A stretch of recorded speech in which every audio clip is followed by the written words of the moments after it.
জাহের আলভী বিজ্ঞ আদালতে জামিনের আবেদন করিলে বিজ্ঞ আদালত জামিন নামঞ্জুর করে নিগৃহ অবজ্ঞা অবহেলায় এই আসামির প্ররোচনায় গত 28/2/2026 তারিখে আত্মহত্যার পথ বেছে নেয়। আজকে আসামিকে 2 দিনের রিমান্ড মঞ্জুর করেন।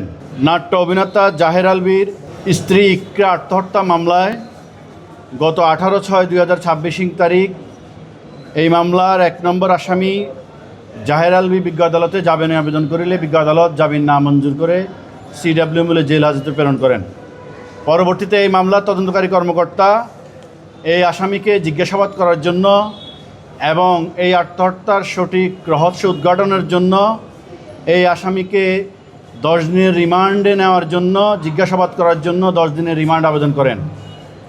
আজকে এই মামলায় রিমান্ড শুনানি ছিল। আমরা বিজ্ঞ আদালতকে অবহিত করেছি রিমান্ডের সপক্ষে এই ভিকটিম ইকরার সাথে এই জাহের আলভীর গত 2013 সালে প্রেমের সম্পর্কে বিবাহ হয়। তাদের দাম্পত্য জীবনে 5 বছরের একটি পুত্র সন্তান রয়েছে।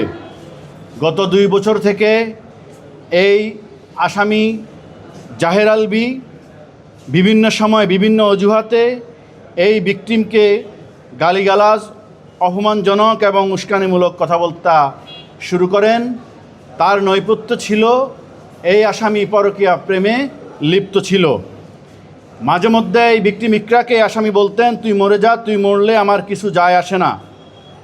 এই আসামি বিবাহিত হওয়া সত্ত্বেও গত 27/2/2026 তারিখে এই ভিকটিম ইকরাকে উদ্দেশ্য করে ফেসবুকে একটা উস্কানিমূলক পোস্ট দেয় এবং পরনারীর ছবি সংযুক্ত করে তার আইডিতে পোস্ট দেয়।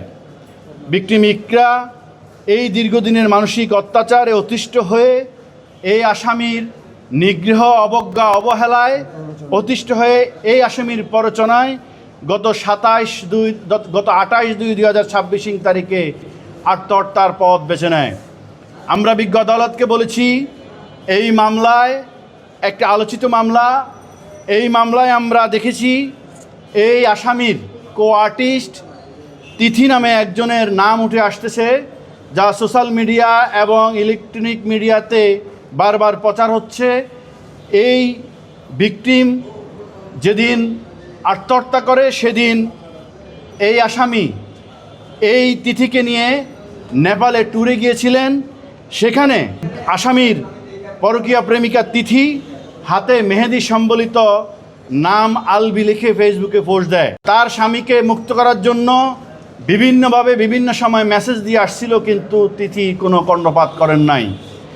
আমরা রাষ্ট্রপক্ষে বিজ্ঞ আদালতকে অবহিত করেছি এই মামলাটা সুষ্ঠু তদন্তের স্বার্থে এবং এই আত্মহত্যার প্ররোচনায় এই আসামির সাথে তিথির কোনো ইনভলভমেন্ট আছে কিনা এবং তিথির কোনো উস্কানি আছে কিনা, তিথির কোনো প্ররোচনা আছে কিনা, এই আসামির ডিভাইস এবং তিথির ডিভাইস উদ্ধারের জন্য এই আসামিকে জিজ্ঞাসাবাদ প্রয়োজন।